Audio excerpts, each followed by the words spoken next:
오늘 하루도 주님의 은혜가 함께하는 귀한 삶이 되시기 바랍니다. 맹추위입니다. 추위 가운데 건강 잘 유지하시고 주님과 함께하는 귀한 시간 되시기를 바랍니다. 12장 21절 말씀입니다. 12장 21절 자기를 위하여 재물을 쌓아두고 하나님께 대하여 부여하지 못한 자가 이와 같으니라. 아멘. 오늘의 말씀입니다. 다시 한번 읽습니다. 자기를 위하여 재물을 쌓아두고 하나님께 대하여 부여하지 못한 자가 이와 같으니라. 아멘. 이 말씀은 13절부터 시작되는 말씀이기도 합니다. 무리 중에 한 사람이 예수님께 나와서 이렇게 말합니다.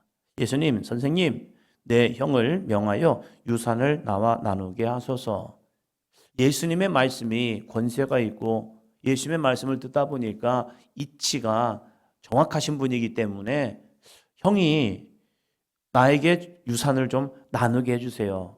어쩌면 형이 독식하였는지 아니면 너무 많은 부분을 가지고 있는지 이 동생이 볼 때는 좀 억울하다라고 생각했던 것 같습니다. 그래서 예수님이 말씀해 주시면 우리 형이 좀 바꾸지 않을까? 마음을 좀 바꿔먹지 않을까라는 그런 마음으로 했습니다. 그랬더니 14절 보니까 이 사람아 누가 나를 너희의 재판장이나 물건 나누는 자로 세웠느냐 하시면서 야 내가 그걸 재판해 주겠니?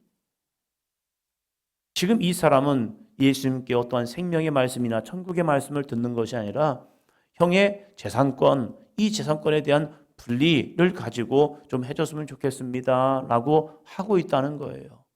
예수님의 생명의 말씀을 듣기보다는 육신의 안위와 육신의 만족함을 얻기 위해서 오는 거죠. 어떤 사람은 교회에 와서 저에게 이런 질문을 합니다. 목사님, 제가 뭘 어떻게 해야 먹고 살 수 있을까요? 제가 그걸 어떻게 알아요? 그걸 제가 알면 저도 그걸 할 거요? 그분이 저에게 원하는 것은 자기가 잘 되는 것, 어떠한 성공, 어떠한 만족함, 그걸 원하더라고요. 근데 저는 한 가지를 얘기합니다. 당신이 믿음 생활 잘하십시오. 신앙생활 잘하세요. 성경에 보니까 하나님이 복을 주는 사람이 있습니다. 그 사람은 하나님 앞에 합당한 사람이요. 내가 이 시간에 무엇을 얻을까, 무엇을 먹을까 걱정하는 것이 아니라 내가 오늘 하나님의 영광을 위해 살아간다면 하나님은 그 사람에게 복을 주십니다. 복을 쫓지 말고 하나님을 쫓으십시오. 예배생활 잘하시고 기도생활 잘하세요. 근데 그분은 그걸 원하지 않아요. 내가 이걸 하면 잘 될까요? 안 될까요? 그걸 좀 기도해 주세요. 마치 점집에 가서 어느 정도 복채를 주고 그리고 내가 이걸 될까요? 안 될까요? 하는 그런 모습과 너무 같은 거예요. 그래서 그런 거 하지 말고 하나님의 합당한 삶을 사세요. 그러면 하나님이 당연히 복을 주지 않겠습니까? 그것이 성경입니다. 성경을 읽으시고 기도 좀 하세요. 하면요, 그것이 그렇게 달가워하진 않는 것 같아요. 그 다음에 삶을 보면 알아요. 주일날 교회를 오시느냐 안 오시느냐. 좀 하나님을 향한 믿음과 기대함을 가지고 온다면 그 사람은 조금의 신앙생활은 됩니다. 그러나 그런 말을 들음에도 불구하고 어떤 자극도 되지 않아요. 자신의 그냥 듣고 싶은 말이 들지 못했으니까 아 그래요 알겠습니다. 그냥 기도나 해주세요. 그것은 그냥 복을 달라는 기도예요. 그러면 복을 달라는 기도를 하면 그냥 그 복을 달라고 기도해 주는 것이 아니라 신앙생활 잘하라고 그렇게 기도해 주고 보내기도 합니다. 예수님께 나온 이 사람은 구원과 영생 하나님의 나라에 대한 관심은 없어요. 자신이 못 받은 유산에 대한 아쉬움 때문에 유산을 달라고 좀 형에게 좀 얘기해 달라는 겁니다. 그럴 때에 예수님은 그들에게 이렇게 말씀합니다. 15절 그들에게 이르시되 삼가 모든 탐심을 물리치라. 사람의 생명이 그 소유에 넉넉한 데 있지 아니하니라 하시고 삼가 모든 탐심을 물리치라. 사람의 생명이 그 소유에 넉넉한 데 있지 아니하니라. 사람의 소유가 많이 있고 적게 있고를 통하여서 생명이 그것에 좌우되지 않는다는 거예요. 영원한 생명은 내가 소유를 얼마큼 가지고 있느냐? 그래, 너 소유 이만큼 가지고 있으니까 너 생명, 구원과 영생이 있어. 이게 아니라는 거예요. 믿음, 주님을 향한 거룩한 믿음 속에 있다는 거예요. 그 믿음이 어떠한 삶이냐를 16절부터 한 비유를 통해서 말씀하고 있습니다. 한 부자가 그 밭의 소유가 풍성하였습니다. 소출이 풍성하니까 사람이 생각하기를 야, 내가 곡식을 쌓아둘 곳이 없으니 어떻게 할까? 여러분, 이 부자에게 이런 많은 소득을 주신 이유가 무엇일까요? 자기 혼자 잘 먹고 잘 살으라고요? 내가 올해는 소득이 많으니까 야, 이 창고를 헐고 더 큰 창고를 쌓아두자. 그래서 내가 이만큼 부자야. 이것을 하기 위해서 이렇게 많은 소출을 주었을까? 이 어리석은 부자는 자기의 소출이 많으니까 곡간을 새로 짓고 거기에다가 더 많은 것을 쌓아두고 나서 스스로에게 이렇게 생각하고 있다는 겁니다. 19절입니다. 또 내가 내 영혼에게 이르되 영혼아 여러 해 쓸 물건을 많이 쌓아 두었으니 평안히 쉬고 먹고 마시고 즐거워하자 하리라 하되. 대부분의 인생이 그렇죠. 왜 이렇게 열심히 공부합니까? 왜 이렇게 열심히 일을 합니까? 수고합니까? 노력합니까? 잘 먹고 잘 살려고요. 좋은 대학을 가고 좋은 직장을 얻었어요. 잘 먹고 잘 살려고요. 그것이 어쩌면 신앙인들에게도 그게 목적이 되고 있다는 사실입니다. 왜 신앙생활 합니까? 기도해서 하나님의 축복받아서 잘 먹고 잘 살려고요. 이런 모습이 의외로 많아요. 어떠한 신앙의 삶을 살 것이냐, 자녀에게 그 유산을 물려주기보다는 좋은 직장 가기 위해서 기도해 주세요. 좋은 것을 얻기 위해서 기도해 주세요. 이러한 기도 제목들이 의외로 더 많단 말이에요. 신앙생활을 어떻게 하면 잘하고 믿음생활을 어떻게 하면 잘하고 이 자녀들이 어떻게 주님을 의지하고 살아갈 것이냐, 여기에 대한 말보다는요, 좋은 환경, 좋은 여건, 좋은 모습에서 이 아이들이 인생을 살아가는 것을 바라보고 기도하는 모습들이 의외로 많다는 겁니다. 그런데 예수님께서는 이러한 사람들의 허무함을 말씀하고 있습니다. 아무리 좋은 직장, 아무리 좋은 대학, 아무리 좋은 환경을 얻는다 할지라도 그들에게 영생이 없다면 이 세상은 잠깐이라는 거죠. 그 어리석은 부자에게 이렇게 얘기해요. 어쩌면 지금 이 시대를 사는 우리들에게도 이 주님의 경고가 있지 않을까? 19절 볼까요?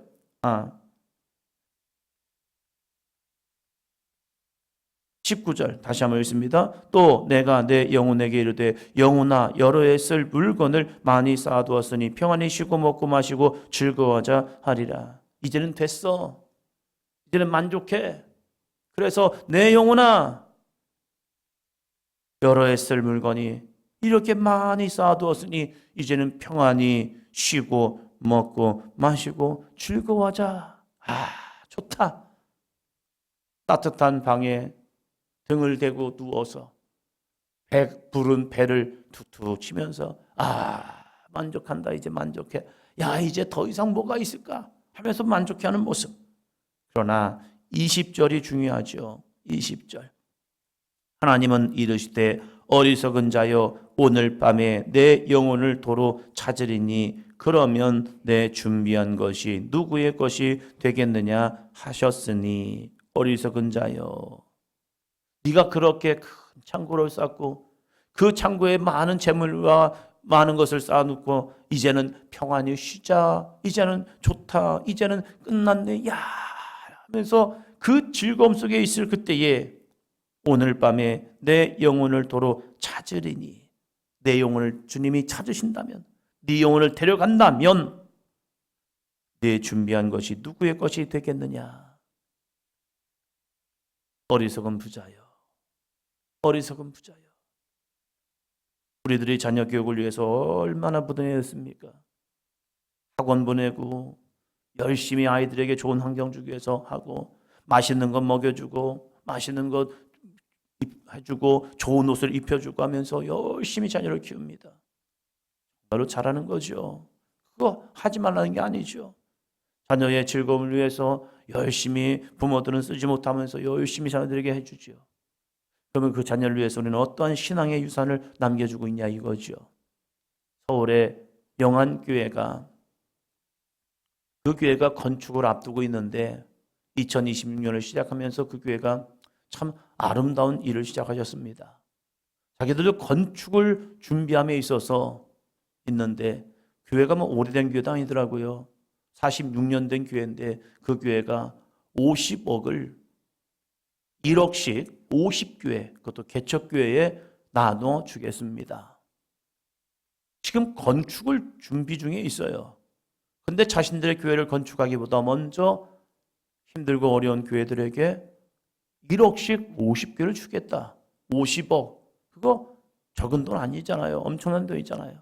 또 그런 것을 하면서 교인들과 함께 교회가 나눔을 하는 것도 중요하지만 우리들이 한번 나눔을 해봅시다 하면서 재산의 유산의 1%씩을 하나님과 사회에 좀 기부 환원합시다.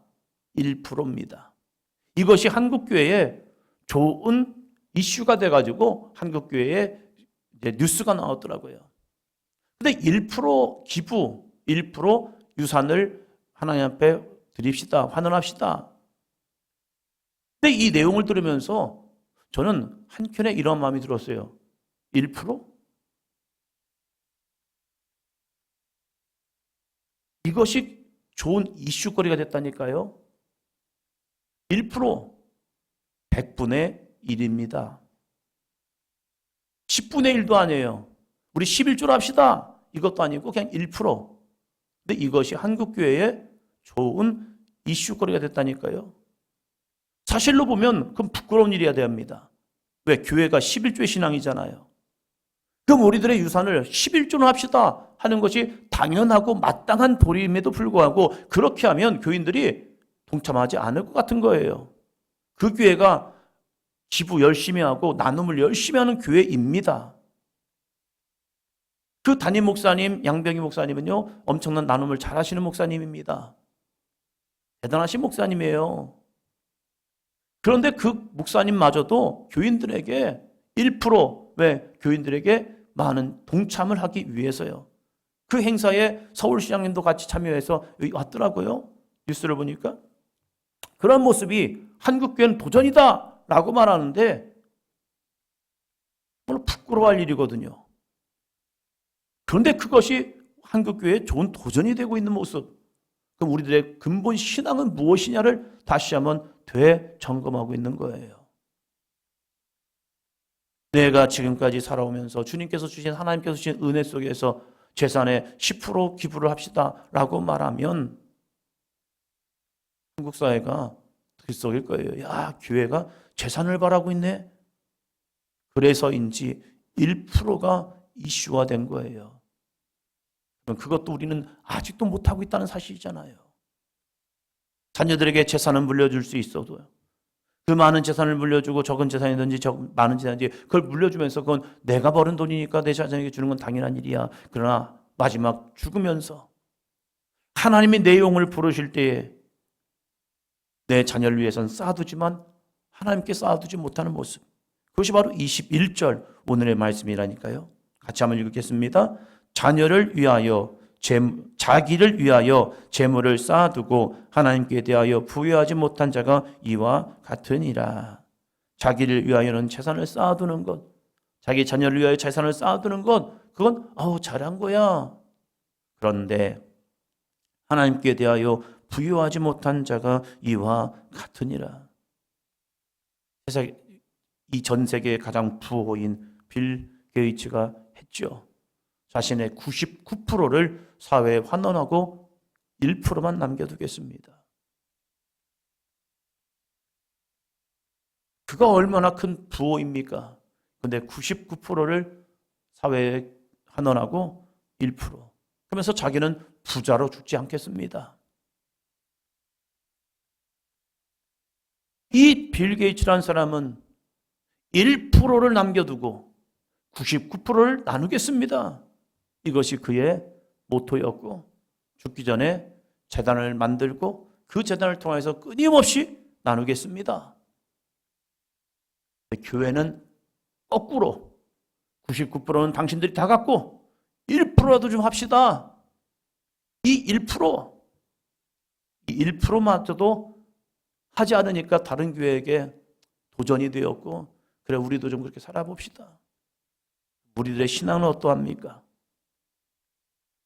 우리의 믿음은 어떻게 자녀들에게 전수되고 있습니까? 연말 정사를 해주면서 교인들의 믿음이 쭉 나옵니다. 우리들은 어떠한 1년의 삶을 살았는가? 지난 1년을 되돌아보면서 나는 시간을 어떻게 주님께 드렸지? 나는 어떠한 헌신을 주님께 했지? 나는 어떻게 주님 앞에 예물을 드렸지? 1년을 살아오면서 우리는 어떠한 믿음을 드렸을까? 우리 어떤 분들은 참 열심히 헌신하며 주님 앞에 달려온 분도 있습니다. 과부의 두랩돈을 드림처럼 어쩌면 내가 써야 할 것, 내가 먹을 거 나눌 수 있는 이런 것들을 절제하고 하면서 주님 앞에 드려진 귀한 분도 있죠. 어떤 분은 그저 주님 앞에 나오는 발걸음이 그냥 지나가는 사람들에게 그냥 뭐 해야 하니까 나눠야 하니까 하는 그러한 주님 앞에 드리는 모습도 있죠.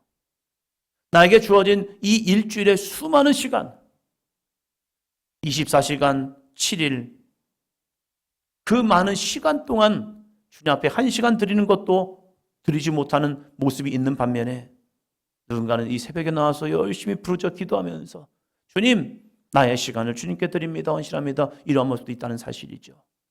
오늘 나의 신앙은 어떠하냐 이거죠. 이 시간 나와서 예배하는 분들은 주님 앞에 정말로 귀한 시간을 드리고 믿음과 정성을 드리는 모습이죠. 그러나 우리들의 삶을 한번 되돌아보자는 거죠. 우리는 어떠한 유산을 자녀들에게 남기고 있는가? 자기를 위하여 재물을 쌓아두고 나를 위하여 맛있는 것을 먹고 나를 위하여 좋은 옷을 입고 나를 위하여 좋은 것을 누리지만 하나님께 대하여 부요하지 못한 자 혹시 그러한 모습이 있지 않을까? 오늘 하루를 살아가면서 나는 얼마나 주님을 향한 마음과 생각을 품고 사는지 아니면 그저 나만을 위한 삶을 살고 있는지 24시간의 삶을 살아가면서 나는 어떻게 믿음으로 살아가고 있는지 다시 한번 되돌아볼 수 있는 저와 여러분이 되기를 축원합니다.